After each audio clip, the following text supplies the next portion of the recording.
என் அருமை உலகத்தமிழ் மக்களே, தாய்மார்களே, பெரியோர்களே, சிறார்களே, என் அருமைச் சீடர்களே, யோக நண்பர்களே, யோக விரும்பிகளே, உங்கள் அனைவருக்கும் என் இனிய காலை வணக்கம். கலைஞர் தொலைக்காட்சி நிகழ்ச்சியில் நலமுடன் வாழ என்னும் பிரிவில் யோகாசனத்திற்கு அதிக முக்கியத்துவம் கொடுத்திருப்பதை நீங்கள் அறிவீர்கள். அதிகாலை வேளையில் இந்த யோகாசனத்தை நாம் செய்வோமேயானால் அன்று முழுவதும் நமது காரியங்களெல்லாம் வெற்றி கிடைக்கும். பிள்ளைகள், குழந்தைகள் நல்ல மார்க் வாங்குவார்கள், நினைவாற்றல் பெறுவார்கள். எதிர்கால செல்வங்கள் தாங்கள் நினைத்ததை நினைத்தபடி அடைவதற்கான வழிமுறைகள் எல்லாம் இந்த யோகாசனத்தின் மூலமாக கிடைக்கும். இது ஒரு பயிற்சி இல்லை, இது ஒரு தவநிலை. தவம் செய்பவர்கள் ஏதாவது ஒன்றை நினைத்துத்தான் தவம் செய்வார்கள். அதுபோன்று நாம் என்ன நினைத்து படிக்கிறோமோ அது நிச்சயமாக கைகூடும். அதில் வல்லவர்களாகவும் நல்லவர்களாகவும் மாறக்கூடிய தன்மை யோகாசனத்துக்கு உண்டு. அந்த நிலையில் நம்முடைய அரங்கிற்கு இப்பொழுது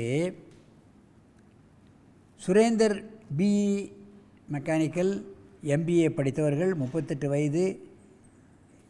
அவர்கள் தனியாக பிஸ்னஸ் செய்து கொண்டிருக்கிறார்கள். 2 குழந்தைக்கு தகப்பனார். இப்பொழுது அவர் தனுராசனம் செய்ய போகிறார்கள். எனது பயிற்சியாளர்களுக்கே தினமும் அதிகாலையில் வந்து பயிற்சியை ஒழுங்காக செய்து கொண்டிருக்கிறார்கள். அதான் கவனத்தில் கொள்ள வேண்டும். 38 வயசு 40 வயசு நெருங்கும் பொழுது பல்வேறு பிரச்சனைகள் வந்துவிடும்.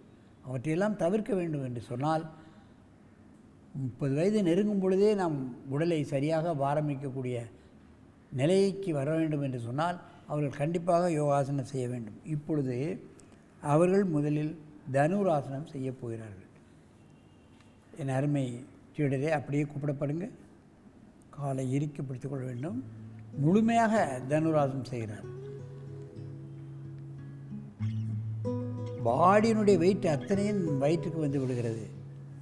டைஜிக் சிஸ்டம் சரியாக வேலை செய்தால் மற்ற சிஸ்டம் சரியாக வேலை செய்யும். அப்படியே முன்னு லேசாக ஆடுங்க பாருங்கள். இதில் ஆடிவிட்டால் சிறுகுடல், பெருங்குடல், கல்லீரல், மண்ணீரல், கணையம், கிட்னி, கர்ப்பப்பை அத்தனையும் சரியாக வேலை செய்தே ஆக வேண்டும். தனுராசனம் செய்தால் நீரிழிவு நோய் முழுமையாக நீங்கிவிடும். இன்றைக்கு நிறைய பேர்கள் அதனால தான் கஷ்டப்படுகிறார்கள். அந்த டயபெட்டிக் வந்துட்டால் அதை தொடர்ந்து ஹார்ட் சம்மந்தப்பட்ட பிரச்சனைகள், கிட்னி சம்மந்தப்பட்ட பிரச்சனைகள், கண் சம்மந்தப்பட்ட பிரச்சனைகள் எல்லாம் அதை தொடர்ந்து பல்வேறு பிரச்சனைகள் வந்து விடுகிறது. இப்போ பக்கவாட்டில் ஆடுங்க.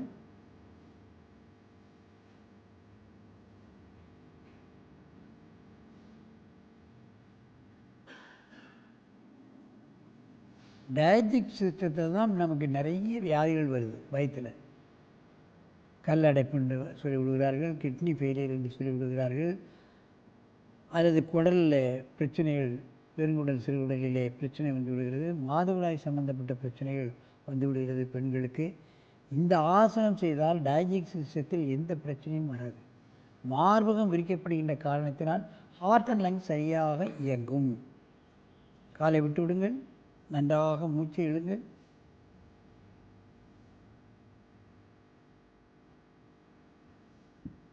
இப்பொழுது பக்கவாட்டில் படுத்து கொண்டிருந்த ஆசனத்தை செய்யுங்கள். இங்கே தலையை வைத்து குப்புறப்படுங்க.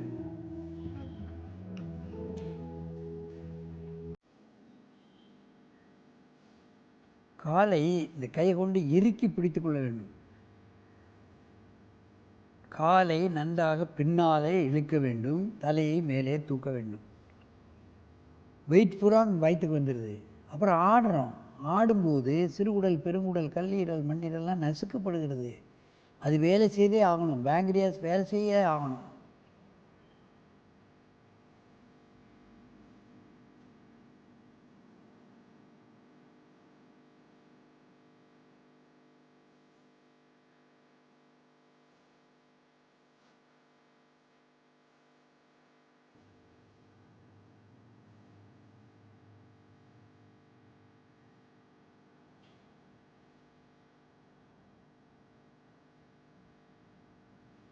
நன்றாக மூச்சு இழுத்துக் கொள்ளுங்கள்.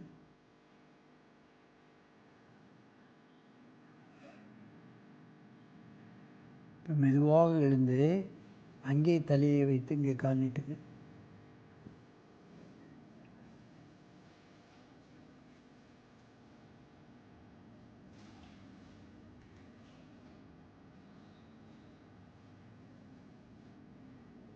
கால்மடைக்கு பிடிங்க.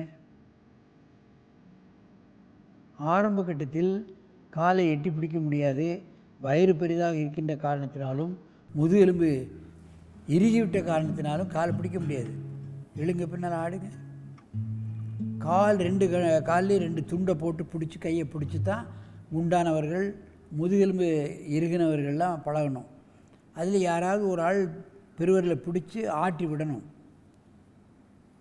அதனால் குண்டானவர்கள், முதுகு வளைய முடியாதவர்கள் தனுராசனம் செய்ய முடியாது என்பது கிடையாது. அதனால் காலில் ஒரு துண்டு போட்டுடணும். பழைய துணியை சுற்றி கையை பிடிச்சி முன்னும் ஆடணும். ஆடுறதுக்கு யாராவது உதவி பண்ணலாம். டைஜிக் சிஸ்டம் சரியாக வேலை செய்து விட்டால் மற்ற சிஸ்டம்லாம் சரியாக வேலை செய்யும்.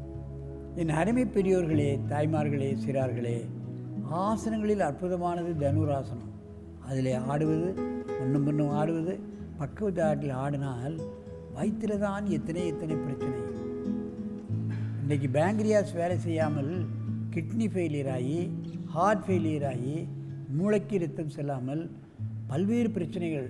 காலிலே வீக்கம், காலிலே புண் வந்து விட்டால் அதை அறுவை சிகிச்சை செய்து காலை எடுத்து விடுகிறார்கள். இந்த நிலைமைக்கெல்லாம் போக வேண்டாமல் நாம் இருக்க வேண்டும் என்று சொன்னால் டயபெட்டிக் பேஷண்ட் தனுராசனம் செய்ய வேண்டும்.